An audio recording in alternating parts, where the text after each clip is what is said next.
wanted to do my regular check-in. I hope everyone is doing well. And yeah, so welcome to Wednesday. I hope everyone is healthy and I hope everyone is taking care of themselves and enjoying some of this summer.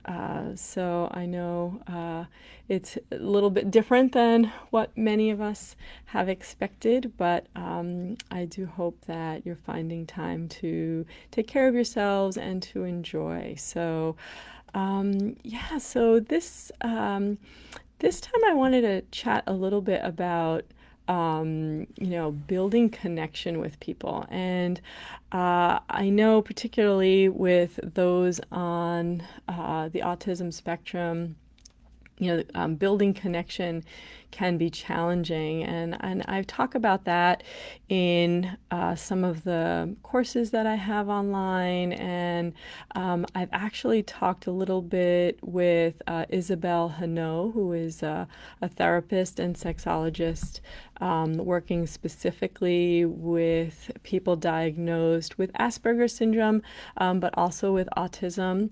And I have an upcoming podcast with her. And I also started watching the show Love on the Spectrum, which is on Netflix. And there's also a counselor and sexologist on there from Australia. And she mentioned something that made me want to have this chat with you today, which is that we all have a basic human right to connection. And I think sometimes what can happen, having worked with families, and also with educators. And again, we look at IEPs and we look at all these plans that we have in place and all these goals that we have in place. But again, in remembering that we're working with a child, a teenager, a young adult, and an older adult, there's still maybe a piece that we might be missing sometimes. And that can be this, wanting to build relationship with people. And oftentimes it's friendships, but also, a lot of times it's also building romantic relationship. And the show Love on the Spectrum really had me thinking about how we go about doing that, because I think there's some really great strategies presented there and some really great tools that can be used. And I have not seen that used that much, having worked with adults. And so it makes me think, how can we do that in a better way? But it also makes me think about a lot of the myths that we might hear, right? Which is people with autism lack empathy or lack affection. And I worked with one parent who said to me that when her son was diagnosed, that they said, hey, he just lacks empathy and he will never be able to show you affection. I simply, having worked with so many adults and children, I simply don't think that that's true. I think there is a lot of empathy. I think that many people with autism can actually pick up a vibe of a room before the rest of us have. And I think it's just the piece that might be missing is that there's difficulty in displaying affection, or maybe knowing when is the right time or what the right way is, and how many of us might sort of test that out. And actually, this is very difficult for many people. But I think where we have like this disconnect, and these myths have been created, I think it's really more about difficulty in displaying affection, difficulty in understanding what other people's perspectives are, what other people's needs are. And so, these missing social cues can also be another thing. And also, what are the social expectations of friendships and romantic relationships? Society has a particular way that people are expected and to behave and to act and to interact. And so I think this might be where many of these misconceptions come from. But what I do know is that whether you're a child or a teenager, young adult, we all want to build connection, and people with autism are no different. They want to have friends, they want to have romantic relationships, they want to have intimate relationships. I think what we also need to think about is what those mean to most people might be a little bit different, and in feeling and in structure for those on spectrum, right? So what we might consider a typical pace of a relationship or a particular way a relationship should interact, should, I put that in quotes, might not be the same thing. There are many adults with autism who have online relationships, or maybe their relationships start online, so specifically romantic relationships. I know several people who have built online connection with people, and it's either stayed that way, or for some, they've actually been able to meet and connect and living together. So it really can look different than what we would normally expect. I also think how day-to-day interactions look could be different. I think one of the beautiful things on the show Love on the Spectrum, and also just from watching people interact, is the transparency in which the connections happen. So some of what happens on the show is they go on dates. I think some of it is prearranged based on, it's sort of like matching people up together. But they go on a date, and it's so beautiful to watch the interactions because they're super transparent. They're very open. They're very respectful of each other's needs. They ask if the other one is okay. They ask what the other person might need. And they respect what the other person has to say. And it's interesting because this sounds like it should be ground ball for all relationships, but I think the difference is, we have a lot of hidden cues, and we have a lot of things that happen in the background, or that's happening in our brain before we actually are fully transparent with people. We want to build trust, and we want to build understanding, and that also makes a lot of sense. But when you see people with autism interact in these particular examples, it's very transparent about what they're thinking and what they're feeling and what the next steps are.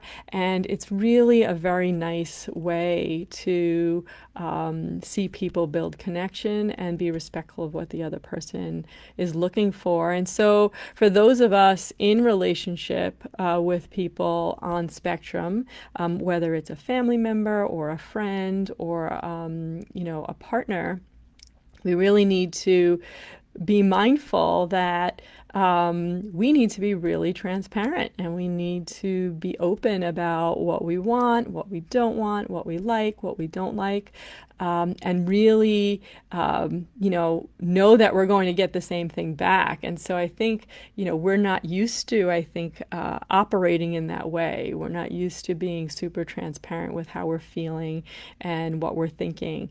But those we're building relationship with are looking for that. They want us to be transparent, and you could be rest assured that you will get the same thing back.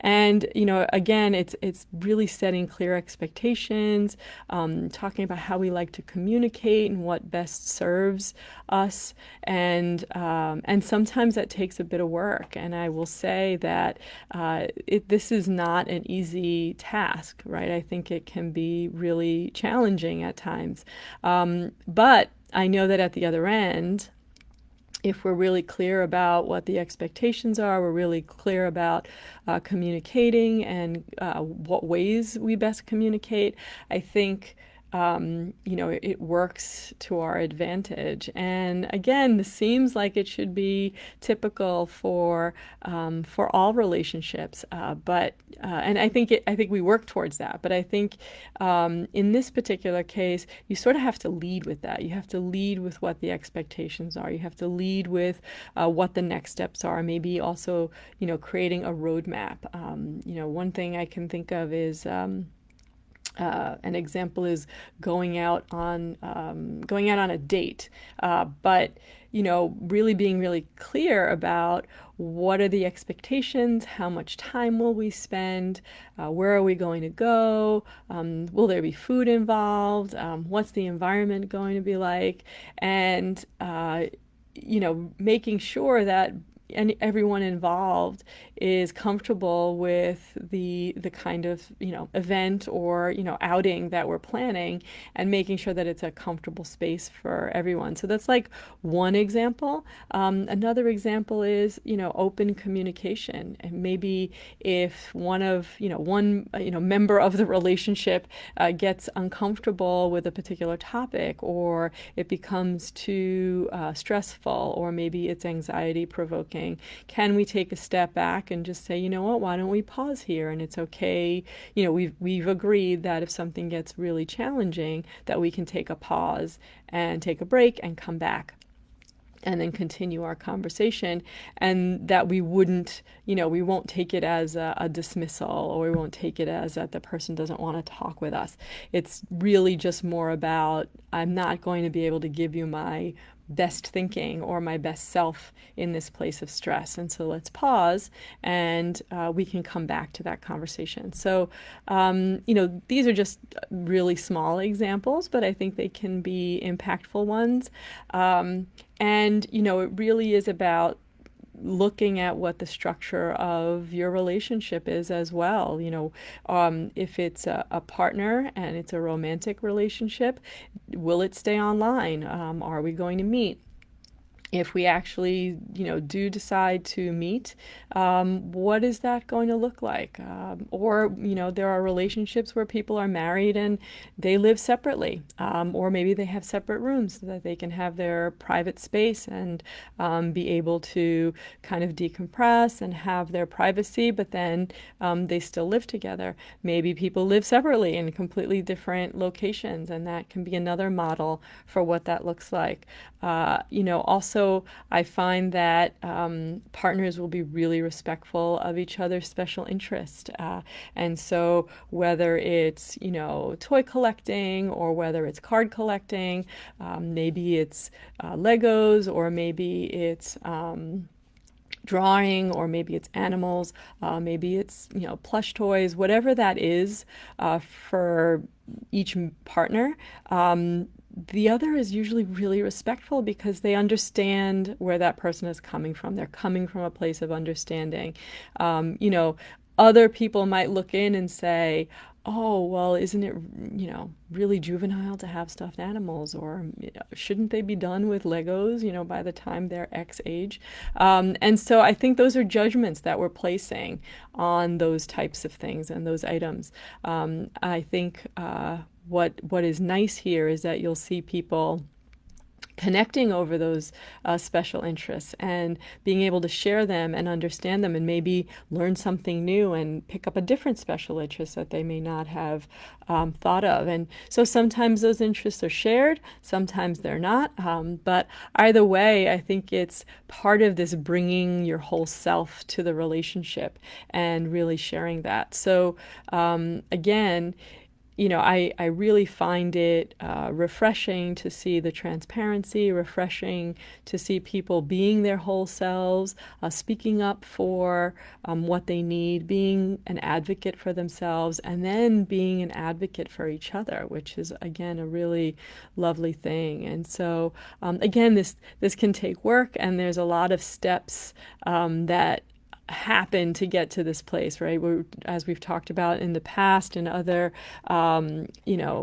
podcasts and other conversations and newsletters that I've had, it's about building the self-awareness, right? And being being self-aware and then advocating for that. And again, all of that takes a lot of work and a lot of practice, and also supportive and open people around you to be able to feel safe with who you are and then to be able to share that with other people. And so I really honor this place of being transparent, and I learn a lot from that when I'm working with others, and also just from my own family, of seeing that modeled for me and also seeing that bravery in front of me, and then being able to say, oh, right, like I can do that too, and also I can respond in a way that can help be supportive of, my loved one, or, whoever is in front of me at that moment. But so yeah, I think really thinking about how relationships look and how connections can be made, and there's so many different ways now. And I think right now with everything being online and a lot of that being a thing, we need to use those tools so that we can connect with other people in any way that we can.